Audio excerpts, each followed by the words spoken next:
Good morning students, welcome to my YouTube channel biology by Mukesh sir. आपके अपने YouTube channel biology by Mukesh sir में आपका स्वागत है। कैसी लगी आज तक हमारे द्वारा पढ़ाई जाने वाली सभी वीडियोस?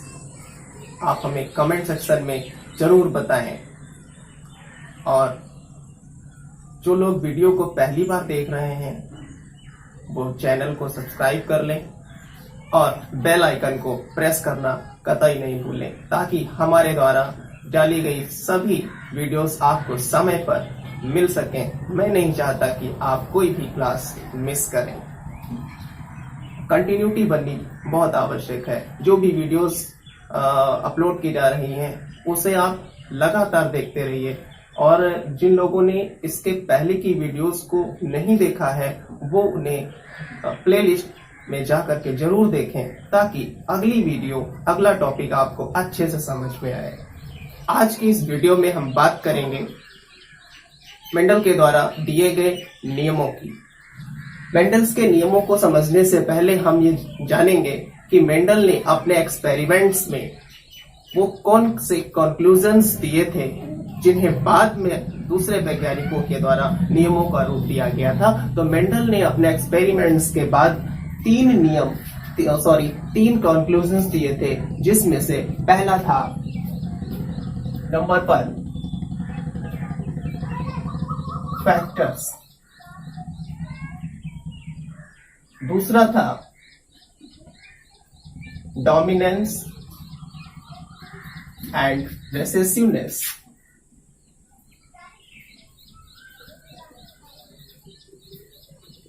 एंड थर्ड था सेग्रीगेशन।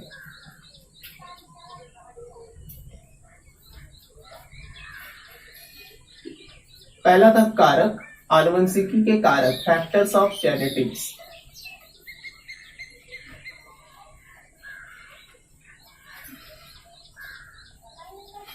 कारक। सेकंड था प्रभाविता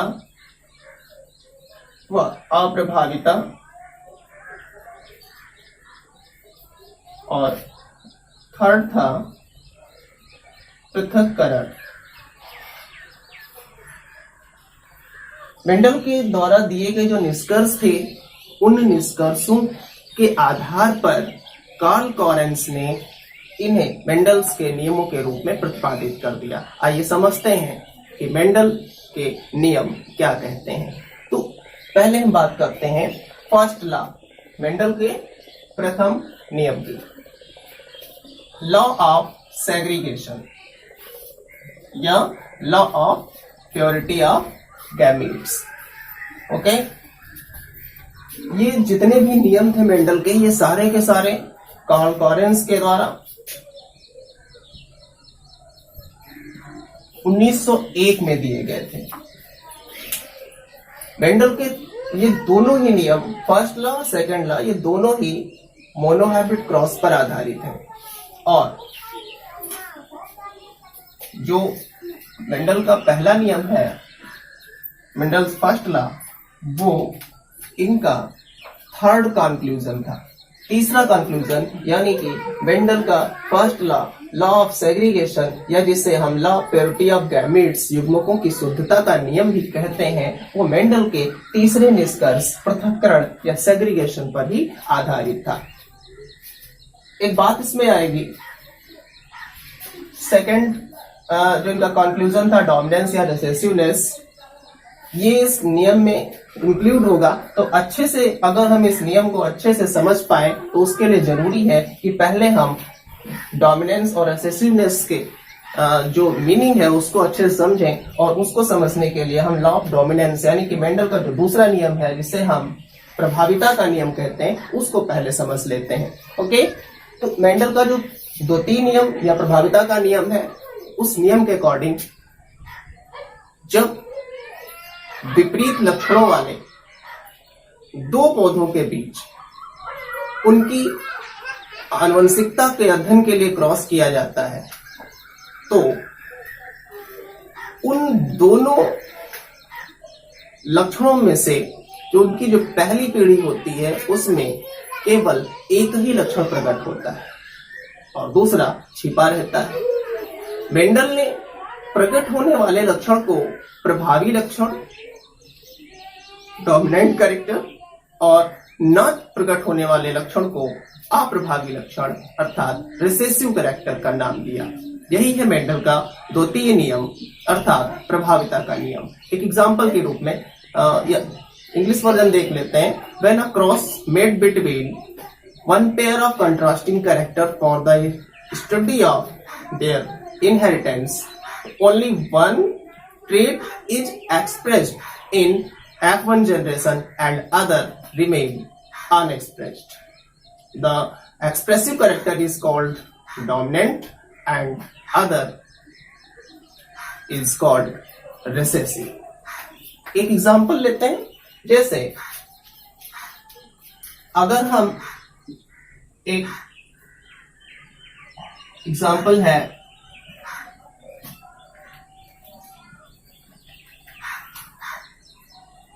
कलर ऑफ फ्लावर, तो कलर ऑफ फ्लावर के लिए मेंडल ने जो जीनोटाइप लिया, दो कंट्रास्टिंग कैरेक्टर, एक में पर्पल फ्लावर और दूसरा प्लांट जो लिया है उसमें व्हाइट फ्लावर आ रहे हैं प्लांट में। पर्पल फ्लावर के लिए कैपिटल पी और व्हाइट फ्लावर के लिए स्मॉल पी। ये जीनोटाइप हो गया।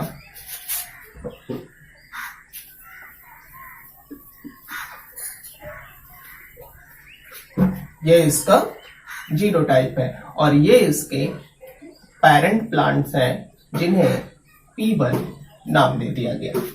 ओके,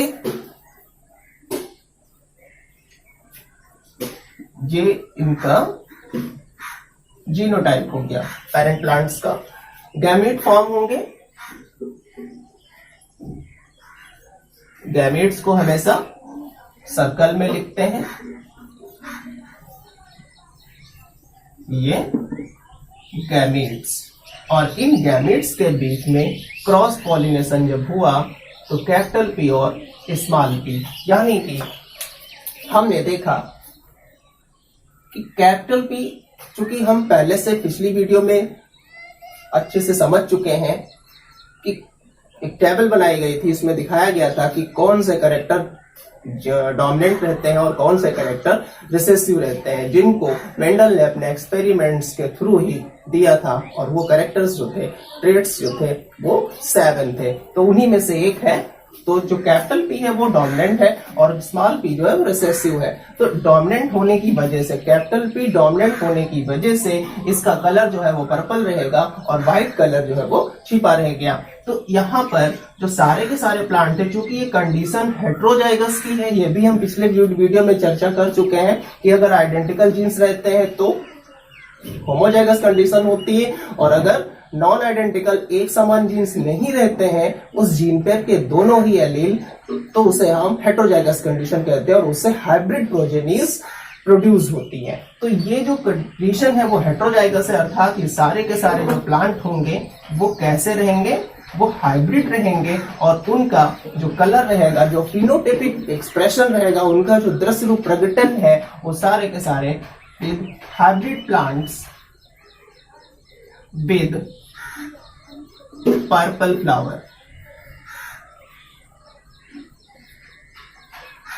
ओके, यहां पर हमने देखा कि उनके जो पेरेंट प्लांट्स थे उसमें से एक प्लांट में पर्पल फ्लावर थे जबकि दूसरे में व्हाइट फ्लावर थे, लेकिन उनकी संतानों में सारे के सारे जितने पौधे थे सभी में केवल बैंगनी रंग के पुष्प ही उत्पन्न हुए, जबकि सफेद रंग के पुष्प किसी भी पौधों में नहीं पाए गए। अर्थात सफेद रंग जो है वो छिप गया, जबकि पर्पल या बैंगनी कलर ही एक्सप्रेस हुआ है। तो जो एक्सप्रेस कैरेक्टर हुआ है उसे हम डोमिनेंस, और जो प्रकट नहीं हुआ है उसे रिसेसिव या अप्रभावी कहेंगे।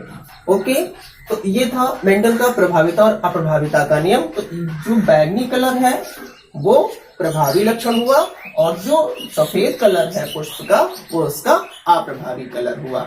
लॉ ऑफ डोमिनेंस की जो मेन बातें हैं वो same as first law of Mendel है। जैसे हमने बात की है कि जो मेंडल का जो प्रथम नियम है वो मोनोहाइब्रिड क्रॉस यानी कि एक संकर संकरण पर आधारित है। दूसरा पॉइंट ये है कि ये नियम जो है वो है मेंडल का, लेकिन बनाया किसके द्वारा दिया गया, वो कार्ल कॉरेंस के द्वारा 1901 में बनाया गया था। और ये थर्ड कंक्लूजन ऑफ मेंडल पर है।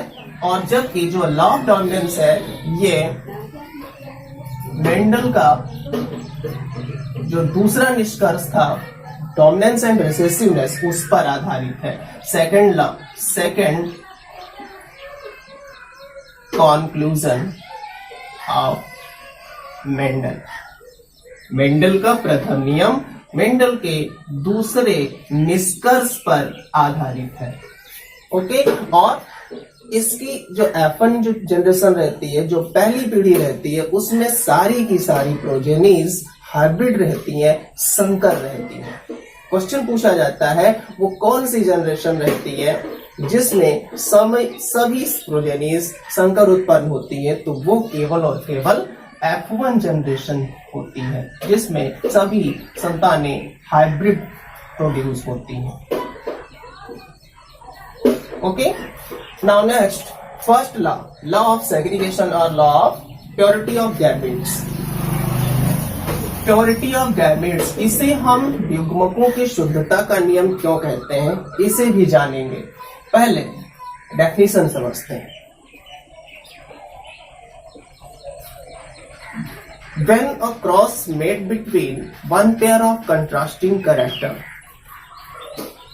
for study of their inheritance, then in its F2 generation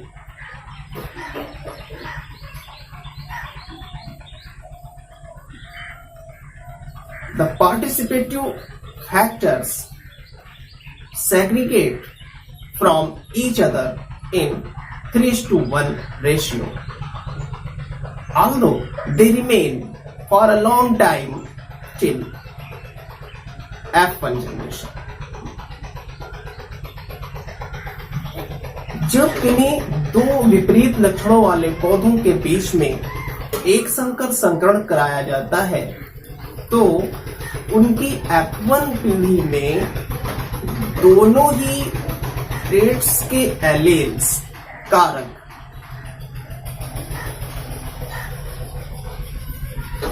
प्रकट नहीं होते, बल्कि केवल डोमिनेंट कैरेक्टर ही अपने आप को एक्सप्रेस करता है।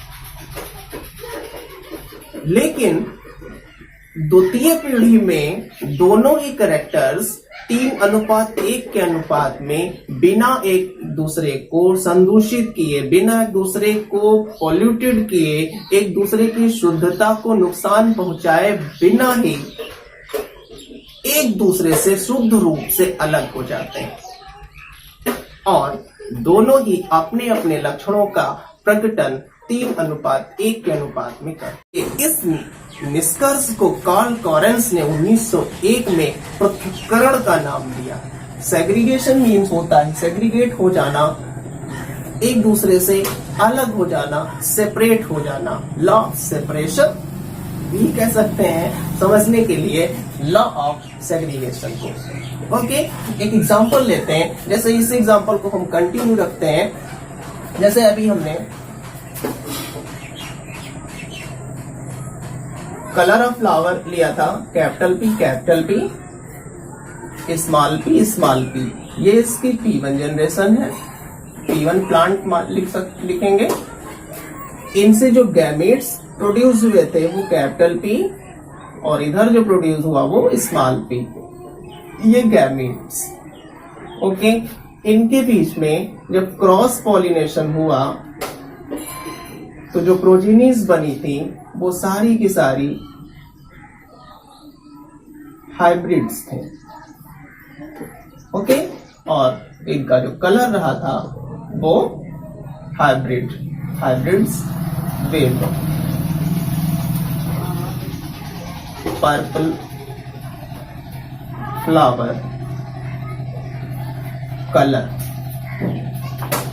नाउ आगे इसको हम, ये इसकी थी F1 जनरेशन। ये कौन सी जनरेशन है? F1।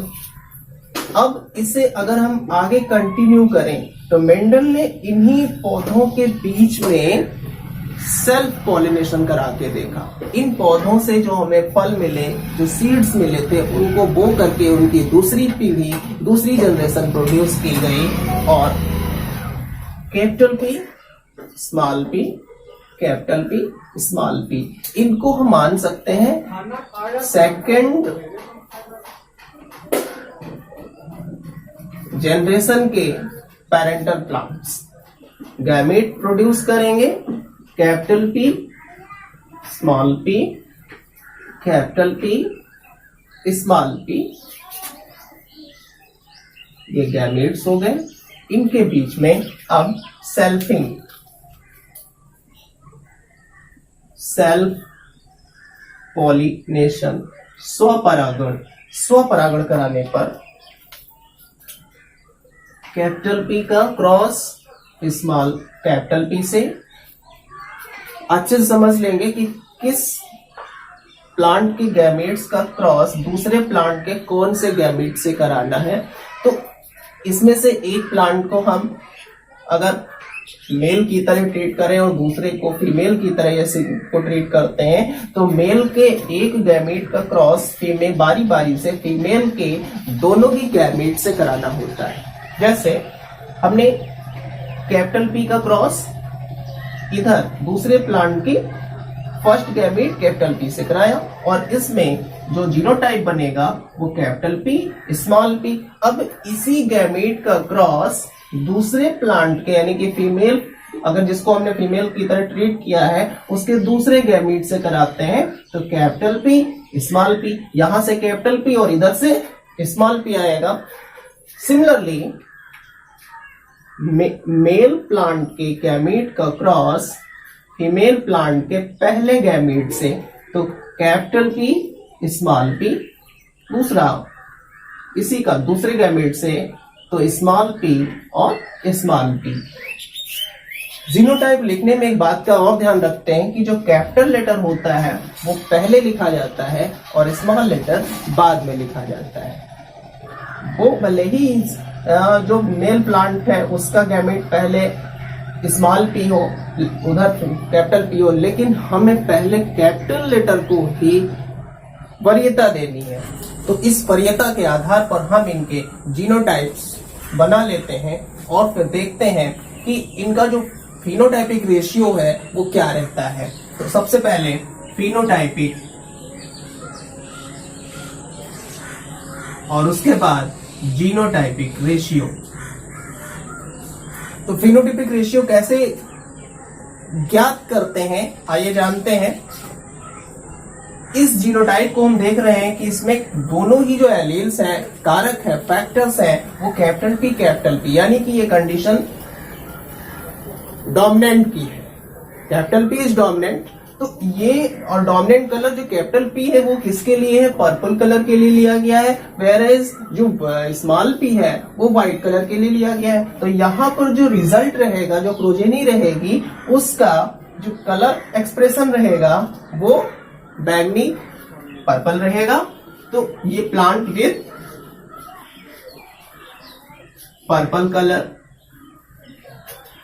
आगे देखते हैं कि अगला जो हमारे अगले दो जीनोटाइप जो हैं वो कैपिटल पी स्मॉल पी और कैपिटल पी स्मॉल पी वाले हैं। इनमें भी जो कैपिटल पी डोमिनेंट होने की वजह से इन पौधों में फ्लावर का कलर भी पर्पल अर्थात बैंगनी रहेगा।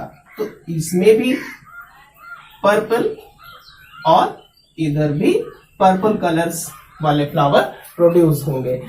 फोर्थ जो हमारा जीनोटाइप है ये थोड़ा हट करके है। ये दोनों ही इसके एलील्स स्मॉल पी अर्थात रेसेसिव वाले हैं, मतलब ये व्हाइट कलर वाले हैं। यहाँ पर कैपिटल पी जो डोमिनेंस में रहता है वो नहीं है, तो उसके ना होने से ये जीनोटाइप अपने खुद के फिनोटिपिक एक्सप्रेशन को प्रदर्शित कर पाएगा, यानी कि ये प्लांट हमेशा वाइट फ्लावर्स ही प्रोड्यूस करेगा।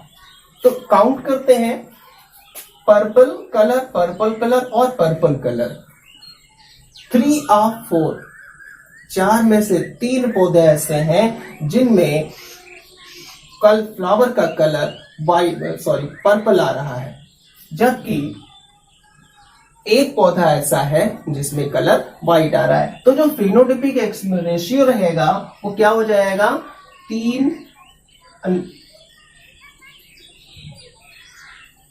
ये 3:2 और एक ये 3:1, जो कि हमने इधर बात की है। Phenotypic ratio between progenies of F2 generation is 3:1, वो 3:1 रहेगा। जीनोटाइप रेशियो की बात करते हैं तो इसमें हम जीन ढांचे को भी देखते हैं कि जो कैपिटल P ये होमोजाइगस कंडीशन में, यानी कि इसके दोनों ही जीन्स आइडेंटिकल है।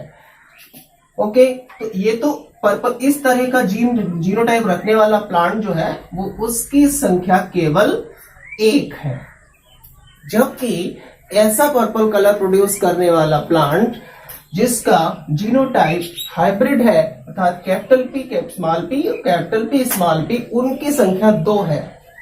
फ्लावर तो उनमें फ्लावर कलर तो पर्पल है, लेकिन उसका जीनोटाइप जो है वो प्योर वाले से थोड़ा चेंज है। क्लियर है? तो ऐसी नंबर कितनी है, 2 है।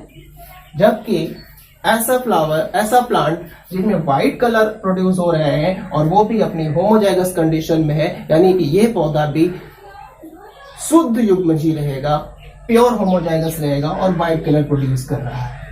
ठीक है, तो heterozygous condition with purple flower 2, homozygous with purple flower 1 और होमोजाइगस विद व्हाइट फ्लावर उनकी संख्या भी 1 है। तो जो जीनोटाइपिक रेशियो है वो रहा